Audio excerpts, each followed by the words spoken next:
being an artist is all about community. So I love, the groups like this that, that keep each other going, that support each other, and, where you can get together on a regular basis, especially since the pandemic.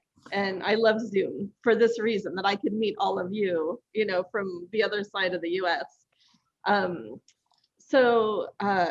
Gosh, where do I begin? So I've been a professional artist since about 1998 when I started going to school. And before that, I always had a love of art. I used to want to be an architect. So I took architecture classes in high school, and but I hated math. So that wasn't really going to work out very well. And I didn't even take art classes in high school. I have no idea why. I still question that. And sometimes I regret it, but you can't look back on regrets like that. So my aunt and uncle collected art, and they were kind of like, sometimes I think they should have been my parents, because they were like old school hippies. So they introduced me really into art, into like independent film, into like so much that, my parents never did. And so like they even took me to like my first art galleries and art openings. And I think I was visiting them one weekend and looking at their walls, and I'm like, I want to do this. I want to, whether it was collect art or do the art that I saw on their walls. And so I registered at the junior college where I lived. I registered in I think it was an art history class, was my first class. And the art history instructor was inspiring. I think if I would have had like a boring art history instructor, I may not have like gone further, but she was just amazing. And she like opened up this whole world that I didn't even realize. I mean, my grandma had taken me to like the Huntington Library where I saw like Pinky and, the Blue Boy and stuff like that. But I wasn't really, I don't know. It's interesting. I wasn't, I don't know. I think because I was with my grandma, I wasn't as interested in it. But I remember those times. But so I took an art history class, and that made me like jump into painting.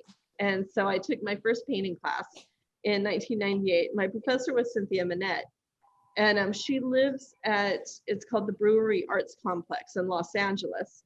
And I fell in love with the class. I, fell in love with her. She took us to the LA County. Sorry, I'm just gonna mute that. Yeah. Got it. She took us to the LA County Museum of Art, where I saw a show by Yayoi Kusama. I think it was like one of her retrospectives at the time. And then also the Museum of Contemporary Art, where I saw a show of Sam Francis. And I went back to her class, and like abstract art was it. I mean, I didn't do anything else. I was like enamored. I wanted to pour and drip paint and see what I could do with it. And so that was in 98, actually, when I, my first painting classes. And so since then, like, I was taking all the art classes I could. And I was kind of floundering in college at the time, not quite sure what I wanted to do. And but then I realized that art was it. So I took all the art classes, I took all the art history classes, and I decided to get my art history degree because I didn't want to be a starving artist, which that whole stereotype. And so I transferred. I finished all my course requirements. I transferred to the university and got my bachelor's in art history. And then I was working on my master's in art history while I was still doing my own art, but not necessarily taking classes. And I was 5 years into my master's program because I was working full time at the time also. And I switched to studio art. And so that kind of started my career in art. And let me see, I'll go ahead. I think, oh, good. Okay. Well, I'll share my screen and start to show you some images because that's kind of where we begin. And actually I wanted to show you where I am today. I actually took this picture of my studio last night. So you have like an up-to-date version of what I've been working on in the studio. I'm a painter among so many other things that I do. And so the painting that I do is what I've been doing since 98, since I saw Sam Francis and Yayoi Kusama and things like that. And so I go back and forth depending on my mood, depending on, yeah, I think what I want to concentrate on, when I need to let go of, and I'll, go back to the painting. But when I was getting my master's degree, I was also in what was called Second Life, which is an online, it's an online virtual world, or where you create an avatar, kind of like a video game. So if you think of it as a video game, you create an avatar or you create a character. And I created this character, Gracie Kendall, which is my ideal self. So she's tall, thin, blonde, beautiful, kind of classy and, hip and, everything that I thought I wasn't, that I think I'm not, all of that. And so when I was working on my master's degree in studio art, I was meeting with my professor and I was showing her, Second Life and, my avatar. And so she wanted me to delve into identity more and why I created my avatar like I did, why I have this ideal version of myself. And so I started, for my thesis, I did what was called My Life as an Avatar, and where I compared myself with my avatar. And that's actually at the very same time as when I realized I had an eating disorder.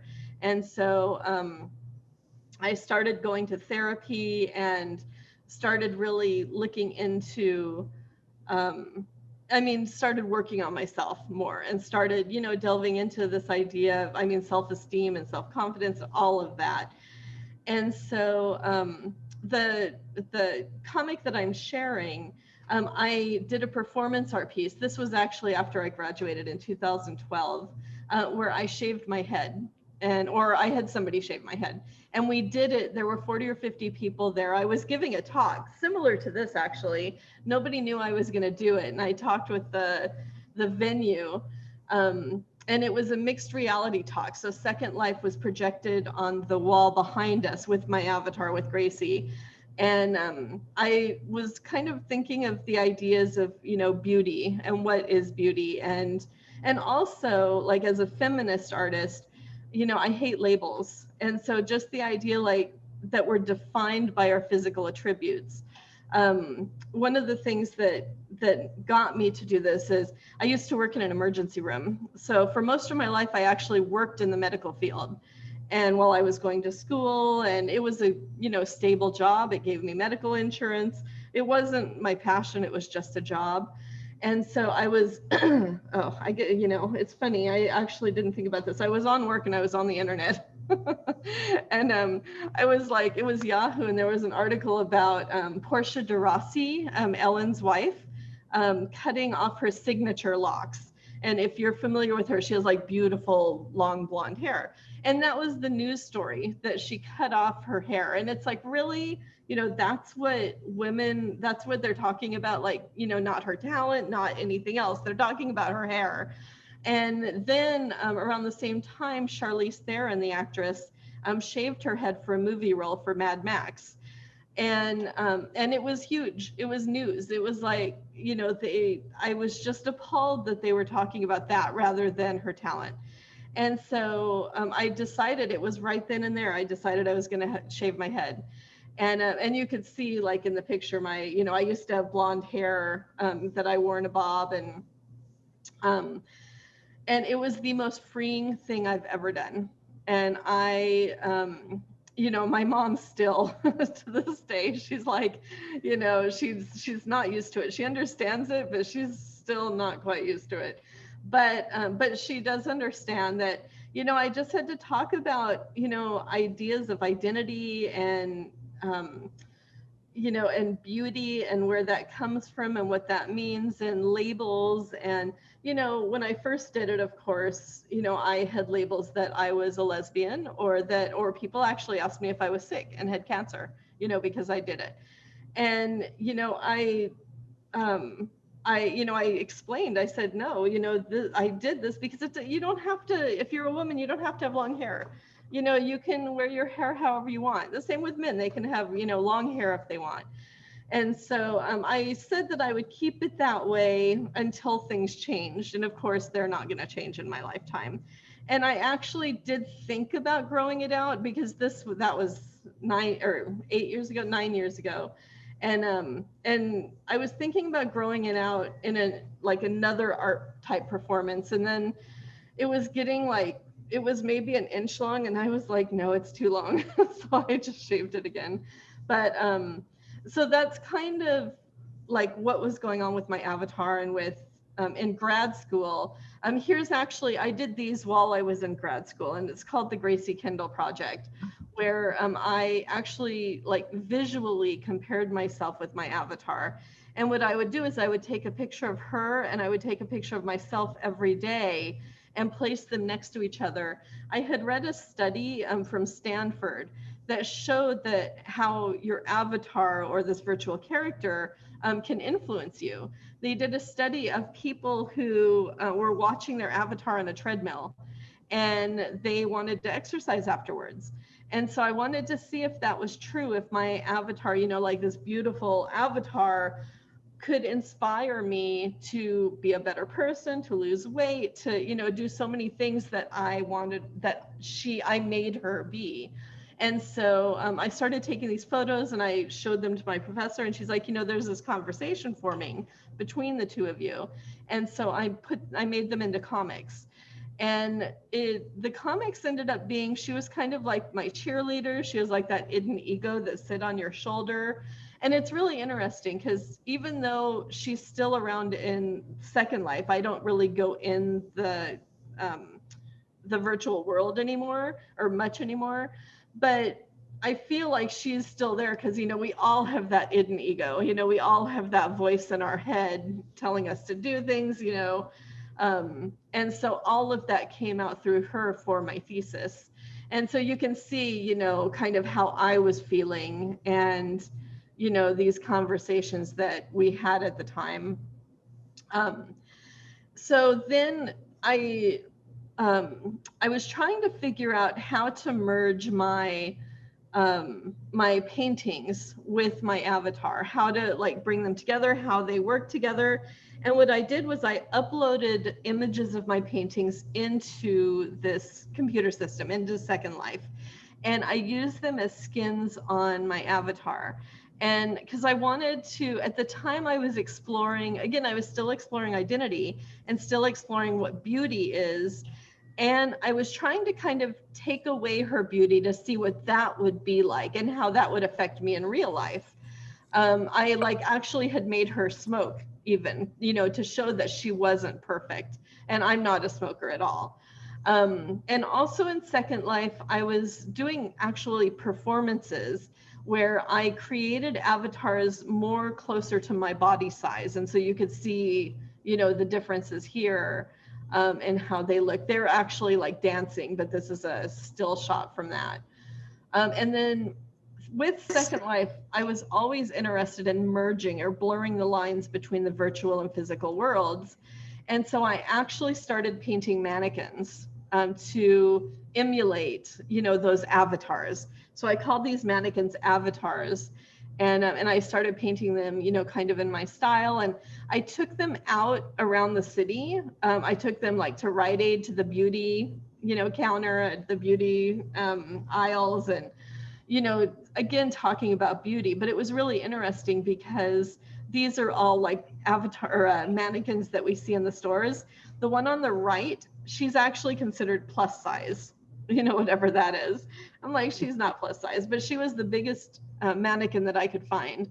And I actually bought like 3 or 4 that were similar. They were on Amazon, which is amazing. But so I had painted, I think I did 9 or 10 of them, and I sold a few of them. And then what I do a lot of times with my art is I deconstruct my art. And it's always about the story, and it's always about what I'm feeling or what I'm thinking or a message that I want to get across.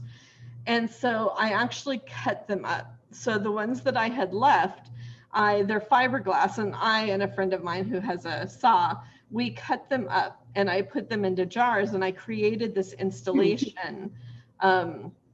This installation is called and actually um, before, so the avatars in Second Life, and then also these avatars, I called that project A Comfortable Skin.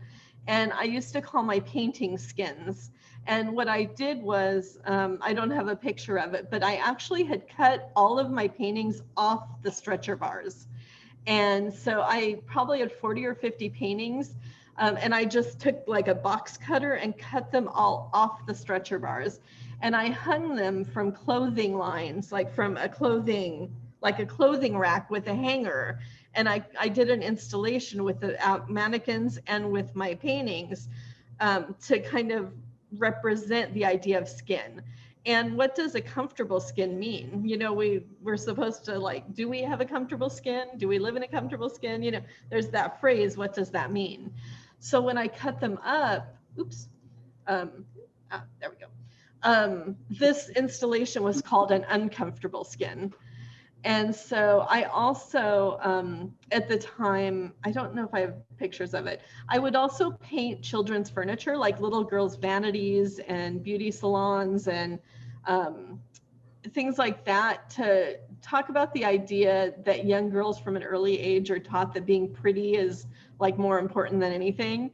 And so I would go and buy, you know, little girls' furniture, many from Craigslist and thrift stores, and I would also paint them, and I cut them up, and you can see remnants of those. And then I also used to wear wigs. Since I had cut my hair, I used to wear wigs, and those are also, I cut those up also and put them in the jars. And in fact, I think this jar here, that's the hair that I had shaved off. So it's all, you know, like I heard a lot of you say, you know, our work is autobiographical. It's, you know, we're telling a story about who we are, who we were, who we want to be. And that's definitely my life. In this installation, I wanted it to be like a candy store, like, you know, eye candy, like visually, you know, beautiful until you look up close and you see like a head, you know, you see a nose, you see, you know, there's a hand here, you see, you know, different things, and to make you think. And so I also took these labels and I started putting the dates and like dimensions or measurements, like, you know, how round I was, how much I weighed at certain times, which I would mark in my calendar over the years, you know, when I weighed myself. And so all of these labels represented like how much, like from my lifetime, different like arm measurements, waist measurements, you could see bust, and so forth. So, and since then, I've actually dismantled this a little bit and changed it somewhat. And so it's not exactly how it is represented there. Kristine, do you have any of your mannequins left over, or did they all get chopped up for the installation? They're, yeah, all chopped up, except for the ones that I sold. So I think those are still around, but yeah, they're all chopped up. Yep. So, you know, my work's all about identity. Again, identity, it's all about me, my eating disorder. And it's all about me being plus size. You know, for a long time, you know, my weight's been up and down, you know, like so many. And, you know, I've struggled with it for so long. And what I used to do is carry around an envelope in my like calendar. I still have a paper calendar, and it would have all of my skinny photos in it. And so these, you know, were all my skinny photos. And some of these like were when I was young, when I was 11 or 12, the one on the left, I thought I was fat. And, you know, I was wearing a t-shirt over my bathing suit. And I look back on this now and I was like, I had these beautiful long legs. And I wish I could just like shake her and tell her, you know, and comfort her and all of that. And then, you know, I had been on many diets throughout the years. I was on the fin and, you know, lost a lot of weight, and that's where I was here. And, you know, but over the years, yeah, I used to carry this envelope around thinking that these would be photos for inspiration, you know, for wanting to lose weight again, for wanting to be thin again. And so if I look like this once, I could look like this again. And so eventually I just thought, you know, okay, I'm carrying these around, you know, what are they doing? I need to use them in my art. So one night, you know, this is how I am with my art, spontaneously, I decided to shred them. And so I took out my paper shredder and I shredded those photos, which there were probably 30 or 40 in there. And then it was actually right around the election in 2016. And I wasn't like, there were family divides and things like that. I ended up shredding all of the family photos that I had, and including negatives. And I call this series Losing Weight. And the big thing, like, my mom was upset about it, but they're all on video. Like, I actually did a video of, you could see in the on the monitor that I held up the photo and like I was videotaping and before I put it in the shredder. And so they do still live that way, but they're not physical. I used to carry these photos around with me every time I moved, in a box and storage. And so yeah, it was, something else like deconstructing my life to reconstruct it in a different way.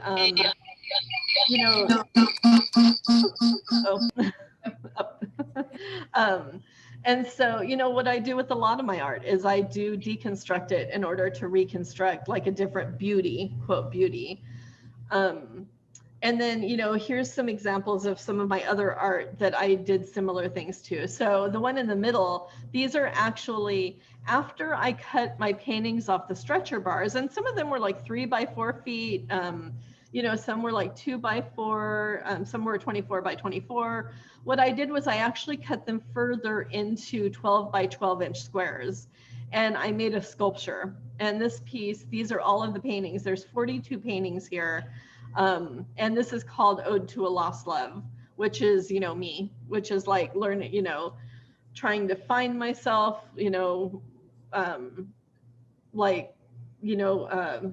trying to love myself, trying to, maybe who I was in the past, or, many different layers to that. But the one on the left, this is called Let Me Eat Cake. And this was for a Mother's Day show. And, my relationship with my mom is complicated. And so when I was invited to the show, from that point, I started writing letters to my mom. And so when I wrote those letters, I actually shredded them. And I also shredded pages from my journals that talked about my mom. And so those were all included in these in the cake stands.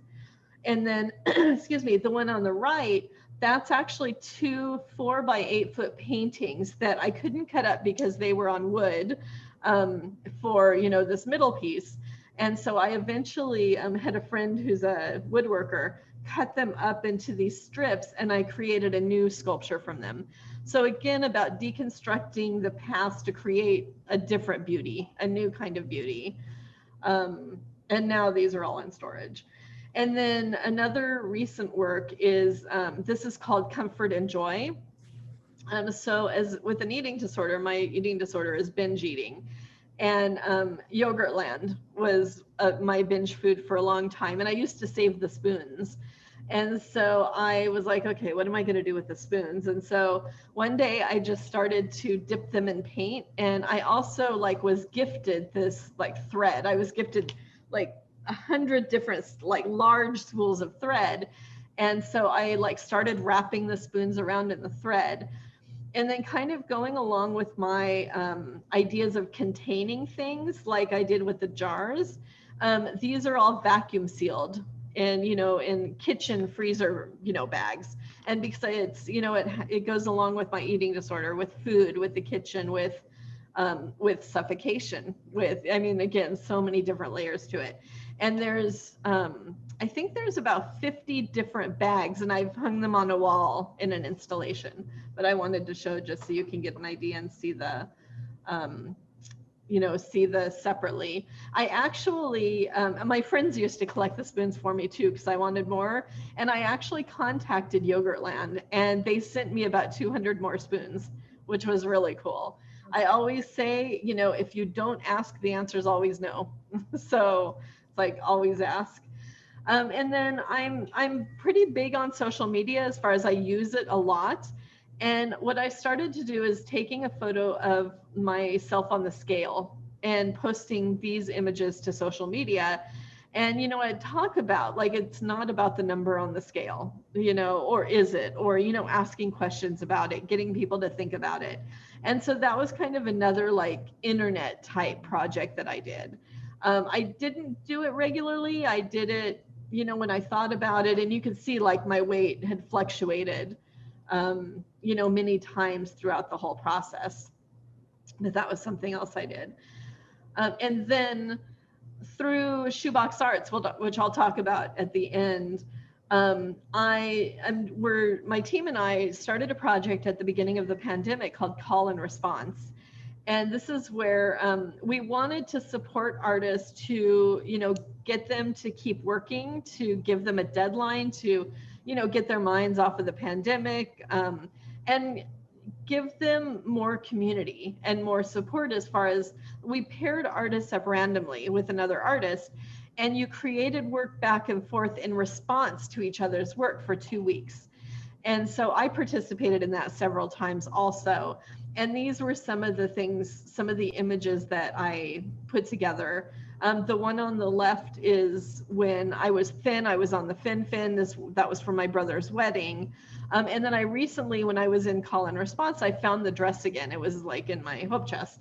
And so I pulled it out, and it was like a size 10. And so I like put it up against me just to see the difference. And I took a picture of it. And then the one on the right is, you know, kind of self-explanatory. I'm very hard on myself. I'm very hard on myself. And so kind of a reminder, you know, to be kind to yourself, to be kind to myself, you know, no matter what you look like. And I guess I should have said, which I think if you saw my website, you know, there's nudity. So there is nudity in the slideshow. So before the pandemic, for the last couple of years, I was working on a project called Perceive Me. And I decided to ask 60 artists or it started out with only like 20 artists, to paint, draw, photograph, sculpt, videotape me nude. And the idea was that oftentimes we take our own like self-worth, our own confidence from how we imagine others see us, from what other people think of us, or how we imagine other people think of us. And it's all about perception. It's, you know, of course, most of the time it's not even true. But I wanted to see myself through other artists' eyes. And so I started off with like 20 artists, and then, you know, people heard about the project, and I didn't take everybody because I wanted it to be more realistic, excuse me, more, you know, yeah, just, you know, more realistic images. But it ended up being 60 artists that that participated in the project. And I think, oh yeah, those are all I have for that. But so it culminated in an exhibition at California State University, Los Angeles, last January and February. And it was wonderful. I mean, I'm surprised that wasn't a super spreader event. There were about 600 people at the opening. It was wonderful. It was a great night. It was really inspiring. I have catalogs, so I still have catalogs available.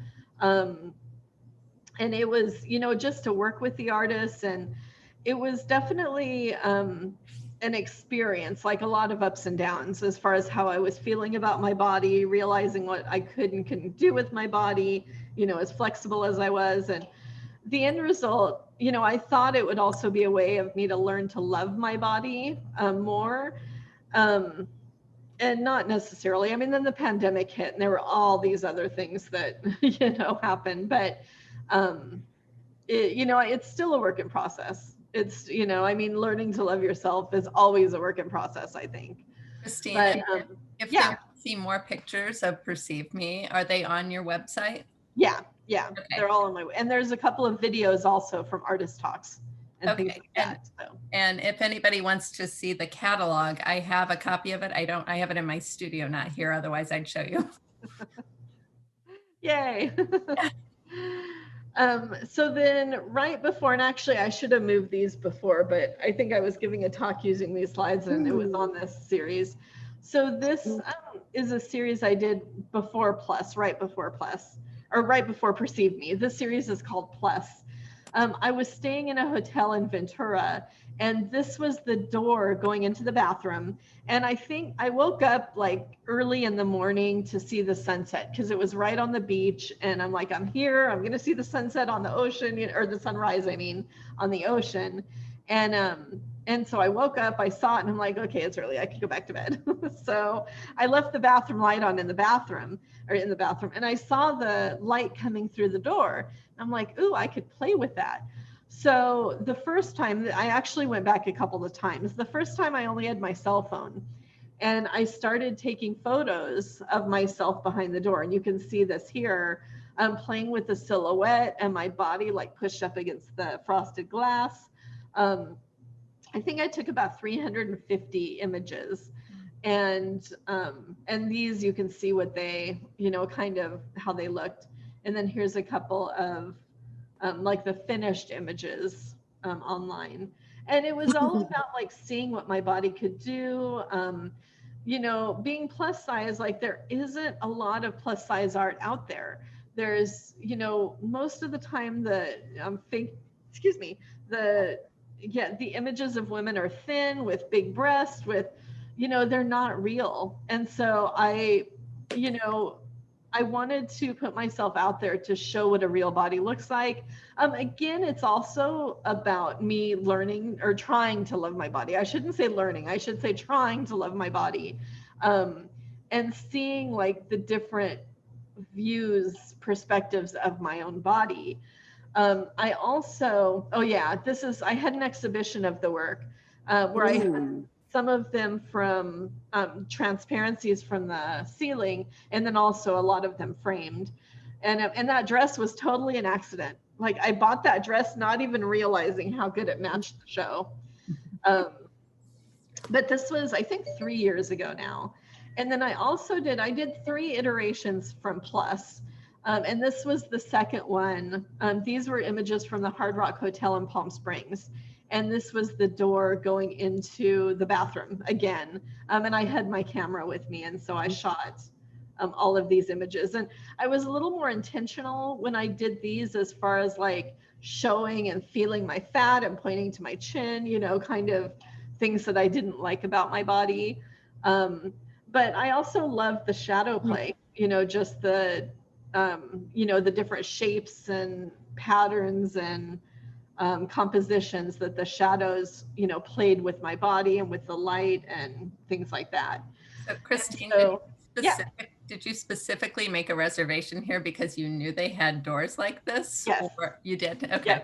I was going here. I was going there anyway. I think it was for like Art Palm Springs. Okay. But I was definitely, every time I go to a hotel now, I kind of look to see if I could see photos of the rooms to see what the bathroom door looks like. Or I did. And in fact, I went to the same hotel in February, the middle of February 2020 for Art Palm Springs. Yeah, Art Palm Springs. I took my camera. I was ready to take photos. And I was sick the whole time. No. I still to this day wonder if I had COVID, because I had just it was early in the pandemic, but I was driving to Palm Springs and I started to feel exhausted and tired. And that whole night I was like in bed feeling awful. And I drove home the next day. I didn't even go to Art Palm Springs, but it was really, I still wonder. I mean, it only lasted like a week or two and then I was okay. And I didn't know, nobody knew, about COVID back then. But yeah, so now, I mean, I haven't been to a hotel in a while, but when I do kind of look to see if there's a door.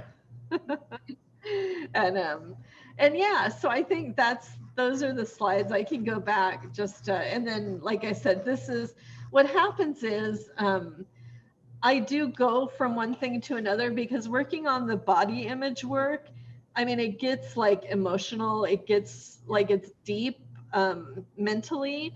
And so I'm able to go back to painting, where I don't want to say it's mindless, but it's like, it's more about, you know, the formal qualities of the paint, the texture, the layers, it's not about me, even though I had a friend critique my work with the circles, and she's like, those remind me of your body. So, I mean, getting back to it, there's like something, there with that, but yeah, so that's my art. And then, does anybody have any questions for Kristine about her art or her art practice? You mentioned that it's difficult to go through. I can imagine it comes across as so well thought out and so honest. It's very, very interesting. Beautiful too. And brave. Thank you. Thanks.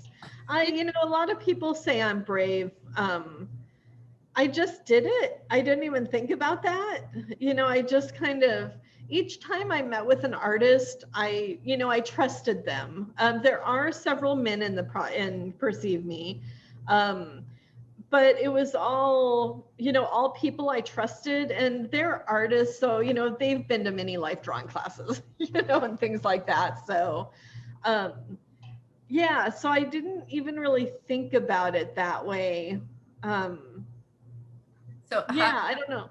How did you feel from like the first time you undressed for them to like the last time that you did it? Because you had gone through it so often. Yeah, I mean, the first time it was with J. Michael Walker, and it wasn't even for Perceive Me, but I used his image.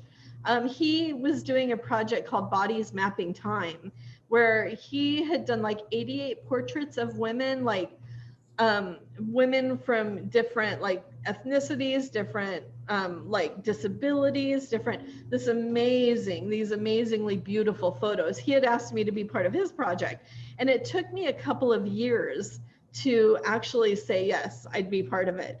So I was, and he made me feel very comfortable, and and it was fine, and the photo came out beautifully. And then I think there was, and then another friend, another artist had actually asked me to be part of her project. And as I was posing for her, she was drawing me. And for 3 different sessions, I stood for her. And we were talking about this whole thing. And that's where the idea for Perceive Me came from. And so, I think because I had already like posed nude for myself and shown those in public, that it was a little easier to actually, pose nude for others, for other artists. Yeah, and then, towards the end, I don't remember who the last artist was now. It was kind of like, let's get this over with. I mean, I don't mean to say it like that, but it was kind of like, okay, I've done it. But no, each artist that I worked with was, it was amazing because they all had their own interpretations. They all of me, and they all like knew me or knew who I, knew about me and wanted to represent me a certain way, how they saw me. And so, that was really cool. But there's something else I was going to say, and now I forgot, but oh well. I think I saw another hand or something. Do you think that you will continue on exploring body issues? Do you see that happening in the future in your work? I think so. I mean, because my art is like autobiographical, I'm actually in Overeaters Anonymous right now. I just started in September, and so I'm doing more self-care. I'm working on myself, and trying to work through my eating disorder, and yeah, so I mean, I'm hoping to lose weight. And actually, one thing that I've thought about this whole year is that I want to be thin. And so for a long time, like my art was about learning to love my body as it was. And, which I still think, everybody should, because that's even the premise of OA, is like being confident in who you are, among everything else. But for me, and thankfully I'm fairly healthy despite being overweight, but but for me, I want to be more in shape. I want to be able to wear different clothes. I want to, I do want to be thinner. And so that maybe there'll be something that comes out of that. I'm not sure yet. Yeah, I mean, for me, the ideas, they're kind of impulsive. They kind of just happen, and so who knows what'll happen next with it. So will your abstract art, you kind of do the two different movements from time to time, the two different ideas? Yeah, I mean, I've been painting, for 23 years now. So I think I'll always paint. I'll always, and I do mixed media work. And I meant to put a picture up there. I was thinking about it when I first got on. During the pandemic at the beginning, I didn't do any art. I mean, I shouldn't say that. I wasn't inspired to paint. And so what I did, for the first couple of months of the pandemic, my business it didn't stop, but it really slowed down. And I was kind of binge watching British murder mysteries. And so I would be in bed, I got drawing paper. And so I started doing abstract drawings and with dots and circles and graph paper and things like that. And I have a whole stack of, these drawings. And so, and that surprised me. I mean, I didn't even know where that came from. So I think, I don't know what'll happen next. I didn't even know where Perceive Me came from. I've done and I should have put that in there too. I did, I had a solo show in 2012 using Second Life, where I turned a gallery into a 1920s dining room. And and we had a dinner party on opening night, and we had Second Life at the end of the table. I had a screen where Second Life was projected on the screen, and we actually had dinner with other avatars. Wow. And the avatars were people from all over the world, like New Zealand and France and a few from the US. And so so that was, and after that, when I did that, I'm like, I don't know what I'm going to do next. I have no idea. And then A Comfortable Skin happened. And then, the more I read and the more I explore and the more things I do, the ideas come to me. But yeah, so I'm not sure what's next. Great. Well, before we run out of time, I would love for you to tell them how you were able to pivot from the hospital world to your Shoebox Arts. Yeah.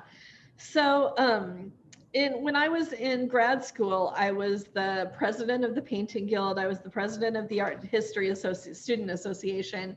I got involved. And when I graduated, I started a critique group of my peers that I went to school with, because critiques were so important to the graduate program. And so we would meet once a month. At my home was central at the time, and everybody would bring art they were working on, and we'd critique it. And then we eventually became more of a support group for artists. We called it AA, Artists Anonymous. And we would talk about art. We'd talk about everything from what do you think of this gallery or this curator, or rejection, or everything we could think of. So I've always been about getting involved, and I've always kind of been a natural leader that way. I'm currently the president of the Cal State Northridge Arts Alumni Association. And I was the president. I actually live, and that was part of a story I forgot to tell.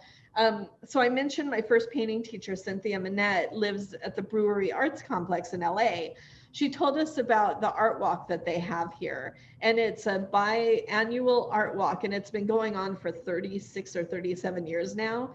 And where artists were one of the largest arts colonies in the world, live, work, artist community. And she told us about the art walk. I came here and I'm one day I'm gonna live here. So in 2011, I actually found an ad on Craigslist that somebody was looking for a roommate, and I moved in here. And then a couple of years later, I actually got my own space in the same building that she's in. She's still here too. And so it's amazing. Now we're friends, my very first painting teacher. And so it's, and again, it's all about the community. I'm very much into community. And so when I think what happened was after I had my solo show where I turned the gallery into a 1920s dining room a la Gertrude Stein, I should have gotten more press for it. I should have, I hate that word should, but, looking back on it, there was a lot that I should have done, more. But I was busy painting the walls, buying the furniture, we dressed up for, the performance, the technology part of it. I mean, there was a lot involved and, I just didn't have time. And so I started, and I realized I needed to learn more about the business side of being an artist. So I started taking classes, going to workshops, panel discussions. I bought actually all those books here, all my professional business of art books. And so a friend of mine and I started studying together. We'd actually do homework, research. And you probably know Osceola. Yeah. Janine, yeah. And so he had a solo show. He's a photographer. He had a solo show at the same gallery, Gallery 825, and that I had mine at. And he was going to hire somebody to do PR. And at the time, I was working in the emergency room, and I was thinking, oh, I could use the money. So I mentioned to him, I said, I said, well, let's talk about this. And then a week later, he's like, hey. And so we sat down, mapped out a strategy for PR for his show. And then within a week, I decided I needed a professional name for my company if I'm going to be reaching out to the press. And so I came up with Shoebox based on my last name. And my parents were in a van club, and that was their CB handle, was Shoebox. And he was my first client. And, we used social media, we sent out press releases, and it was great. There were, so many people there at the opening. We got him a couple little things in Huffington Post and the LA Times. And from there, it was word of mouth. People started hiring me part-time because I was still working in the emergency. I was working in an emergency room at the time. And then, so it was word of mouth, and I was, doing both. I was making extra money. And then a year later, they were changing the hours of my job in the emergency room. I was working 3 days a week, 12 hours a day. And then they were going to make us work 5 days a week, 8 hours a day. And I would have had to work 7 p.m. to 3 a.m., which is not me at all. I mean, and especially being in the art world and going to art openings and things like that, I'm like, I can't do it. So I decided to quit and take my business full time. And so it was me for a while doing it. And then I had an intern, Shelly, who's now my manager. She's been with me 5 years now, at least 5 years. And so we've evolved a lot over the years. We started out just doing PR for events, but the first couple of years I started thinking about what artists need, for their careers. They need much more than PR, and they want much more than PR, whether it's help with goals, help with their social media, help figuring out what they want to do with the rest of their lives, finding resources and tools to help them, move ahead, critiquing work. I mean, there's so many different things. And if an artist, like right now, a couple of our artists are really into NFTs. And if you haven't heard, it's it's cryptocurrency, it's art. It's something I actually don't want to get into, but I'm looking into it for my artists. And so we've been sharing resources and articles, and I'm good about researching things, and I'm a good facilitator and idea person. And so we meet with our artists once a month, once every couple of months. We were doing physical studio visits until the pandemic, and then it's all on Zoom now. And from the beginning until now, we've had 165 clients, past and present. And our clients now range, we work with clients on a 6-month contract. And so they work with us, they give us time to help them, help figure out their career, move their career forward. And it's all about supporting artists. When the pandemic happened, my team and I, we sat down, we're like, okay, how else can we support artists? How can we keep our business going? How can we still try and get new clients during the pandemic? And I've been very lucky that, you know, we have lost some clients here or there. We added a new package, which is like a lower cost package. And so we've been able to get new clients during the pandemic. And, you know, thankfully my employees I've like been able to keep my employees. But we started call and response, which I had mentioned. And then I also started a peer mentorship program. And this is where I actually pair artists up, and we're international, but I pair artists up and they mentor each other. And so it's all about connection, networking, relationships. You know, they critique each other's work. They, you know, whatever they need, they hold each other accountable, which I know is a big thing that I keep hearing from them, that, you know, they give each other deadlines to do things, you know, especially because I'm a huge procrastinator. And so I always need that. And so, and that's a free program along with call and response. They're both free programs for artists. And like the peer mentorship, I just paired an artist from the UK with somebody in Belgium, you know, which is amazing. It's, you know, it's been really wonderful.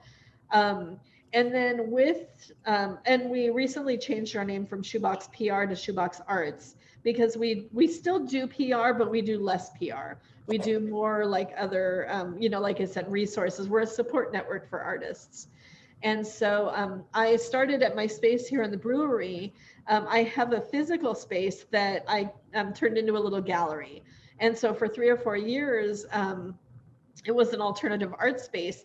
And I actually gave artists a 3-week residency where they would come use it as studio space, create new work, and have like a pop-up show of the work at the end of the residency. And when the pandemic started, I took that online, and I've been curating exhibitions and giving my artists like online solo exhibitions and things like that. And then I also, a few years ago, started Art and Cake, because since I do have my degree in art history, I wanted to be part of the art history conversation, or part of the art conversation that's going on now. And so I started Art and Cake, which is an online art magazine, and I pay writers to write about art and to like do artist profiles. And I've used it to, during the pandemic, I did like pandemic photo essays where artists would just send me photos of their studios, and I'd share those with their websites, and a few other different like essay things like that. And so whatever I can to like support artists, and I do artist meetups on Zoom. So like I have one coming up. In fact, I'll have to share the link, but anybody's welcome. Any artist is welcome. And it's all about like, you know, again, forming community, sharing ideas, you know, getting to know each other. And it's, you know, I have artists from all over, you know, joining us. I'm trying to think if there's anything else that I do. I think that's probably it. Yeah. Well, you've done a terrific job, because I think when I first moved to LA, you were just starting. Maybe I moved in 2013. So you were just starting Shoebox PR around that time, I think, was it? Yeah, or it was, when did you come to LA? 2013. Oh, okay. And yeah, shoot, I think actually, did we? Oh, 2014. So we started like January, February 2014. Yeah. Yeah. Where I had gone. Yeah. Yeah. But just to see where you started and now where you are currently, I mean, I know there are people in New York that follow Art and Cake as well. So it's really interesting, you know, how far your reach has become. Yeah.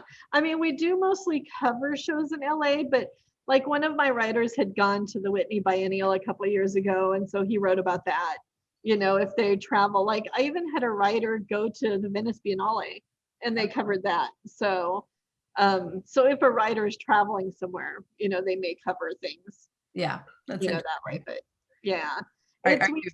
Do you see yourself eventually expanding to other art markets, or do you just think there's enough in LA to cover that you'll stick with LA? You know, that's a really good question. I don't know. In fact, I'm kind of slowing down a little bit. So unless somebody wants to buy Art and Cake, they can expand. But well, especially during the pandemic, we did keep Art and Cake going. You know, and I still paid writers, but it was like 3 or 4 times a month, you know, it was because I just couldn't afford it. And so I tried to do other things mixed in there. Yeah. And we're still, I'm still trying to keep it a little slower. I'm trying to, one thing the pandemic has done is it's made me think about what I want to do with the rest of my life. I think it's done that for a lot of people. I would like to concentrate more on my art, but I'm also thinking about, like, I've thought for a long time about doing, an artist residency, whether it's like someplace in, the country, in nature somewhere, and like where there would be an outbuilding and then or a main building and then several outbuildings that would be like studios, that artists could stay at, for 3 weeks a month, something like that. But also then I was thinking about, in LA, like some type of studio complex, kind of like Keystone, where, there's artist studios and then there's a main space that's a gallery. But I would want to live there too. And so I'm like, okay, how can I make that happen? Yeah. So I'm not sure, it's interesting, like, and we're always, again, like Shoebox Arts, we're always like evolving with what artists need, what we can do. I mean, there are other companies out there who do things similar to what I do. And so not that it's like, how can I be different, but I don't know. With the pandemic, it's really made me think about what do I want to do now. Yeah, interesting. So, still trying to figure that out. Yeah, I know. We all are, I think. Yep. Does anybody have any more questions?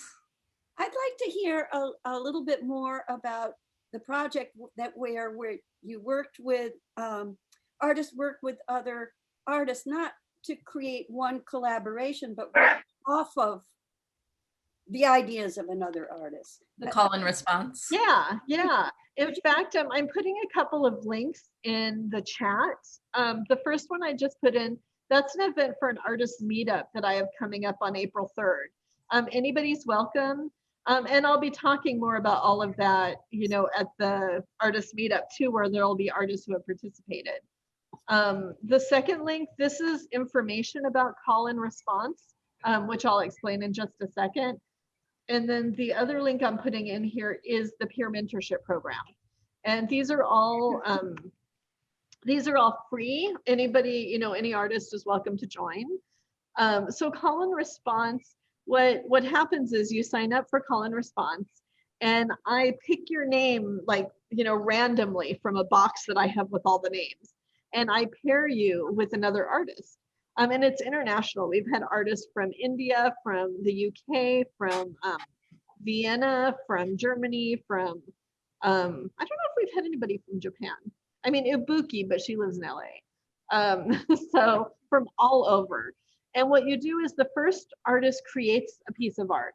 Like, for instance, if I was doing it, and it could be anything. It doesn't have to be the art that you normally create, because it's meant to be, they're 24-hour turnarounds.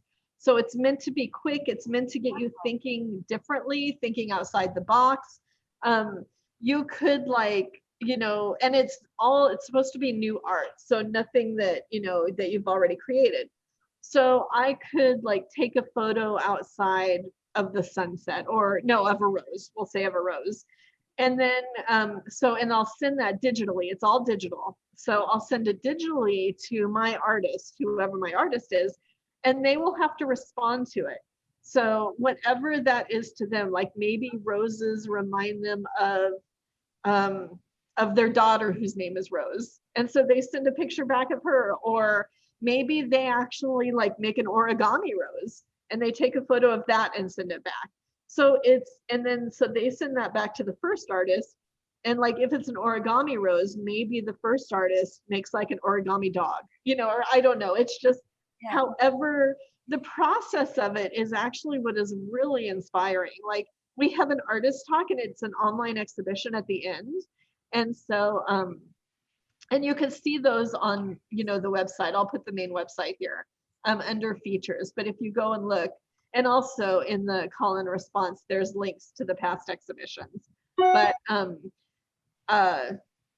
it's always like, you never know. Artists who, like an artist that we're on round 13 now. So, and this will be the last round. I'm taking a little break after that. but we've been doing it, for over a year, 13 rounds. They're about a month, a month from start to finish by the time the online exhibition's up. It's been really amazing. But there are artists that I know have only painted. And when they did call and response, they actually played with video and like different digital apps that they use to like animate their art, or different performances, or a lot of artists started using their bodies in the art, where they had never done that before. So it was a good way of helping you think differently, like think quick. I mean, it could take you 5 minutes to do a piece of art, or it could take you all day, thinking about it. But I know like there were times where I'd get like for instance, when I think she was the first artist I was paired with, Tracy, she was the first artist to go. She actually carved a bar of ivory soap in this really, really cool design. And so I jumped off at that and I'm like, I can't do that. I don't even have a bar of soap. Like, I mean, not the kind that she uses. And I wasn't going shopping or anything. So, so I actually did a video of the soap filling up in my kitchen sink with the faucet on, and the bubbles. And then it turned into this whole bubble thing. And so we had fun with it. It was about having fun. It was, because I believe all art should be play. All art should be experimentation and should be fun. And most of the artists who do it, they have fun with it. So yeah, I mean, sign up. We have, so far, the deadline's March 28th. So there's still time to sign up if you want to do round 13. Excuse me. And I think we have over 80 artists signed up so far. And we've had 104 is the most artists at one time. But yeah, no, it's always really exciting to see what the artists create. That's great. Any other questions? All right. Well, Kristine, thank you so much for waking up so early. You're welcome. Spending time with us and sharing your work as well as what you're doing with Shoebox Arts. I think it's really great for other artists to kind of see, what other resources there are in the art world to kind of get their work out there, and just even for support. The group that we have today is part of a larger collective called the Artists Collective of Westport, and it's 150 artists that get together once a month, and then they do exhibitions periodically. But the pandemic has certainly caused a little bit of a challenge to all of that. So I started this little coffee at the beginning just to keep in touch with people. And so I appreciate you coming on.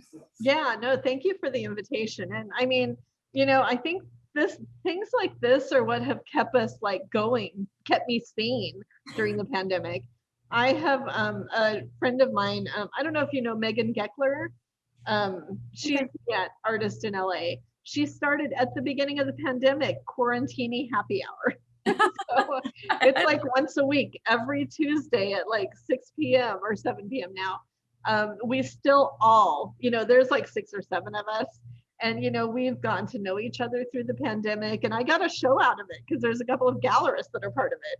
And so, but yeah, we've kept each other sane and connected. Yeah. And so, yeah, things like this have been amazing, during the pandemic, that's for sure.